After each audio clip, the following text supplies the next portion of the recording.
dans notre pays, un enfant est violé toutes les heures.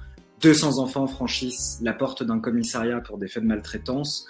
Et une personne sans domicile fixe sur 4 est un ancien enfant placé en foyer ou en famille d'accueil. Cette pandémie mondiale, elle ne fait qu'aggraver les inégalités qu'on peut connaître déjà dans notre système de protection de l'enfance.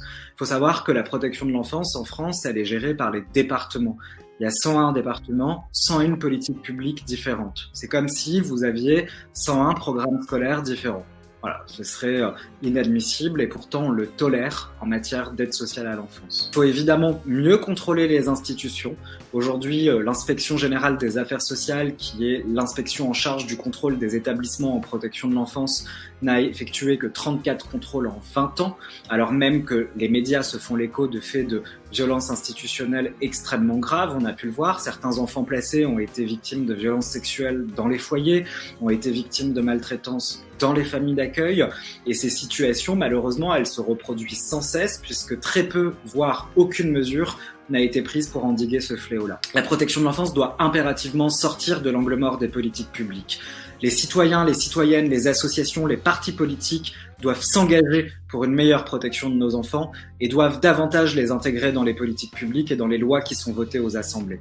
Aujourd'hui, on demande à ce qu'il y ait la création d'une délégation parlementaire aux droits de l'enfant, comme celle qui peut exister aujourd'hui pour les droits des femmes. C'est primordial parce que les textes qui sont votés au sein de notre Parlement ne prennent pas suffisamment en compte la réalité des enfants et leurs besoins.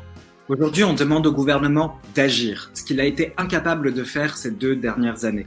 On lui demande de mettre fin à la mise à la rue des enfants placés par les départements quand ils atteignent l'âge de 18 ans. On lui demande notamment la création d'une instance nationale et indépendante de contrôle, chargée d'aller dans les familles d'accueil et dans les foyers pour vérifier que leurs droits soient respectés. On demande une meilleure formation des professionnels. La crise sanitaire nous l'a montré par ailleurs. Beaucoup de travailleurs sociaux aujourd'hui se retirent de la protection de l'enfance et changent de secteur parce qu'ils sont épuisés, parce qu'ils sont déconsidérés. Il faut améliorer nos conditions de travail et nous donner les outils suffisants pour pouvoir protéger les enfants de notre pays.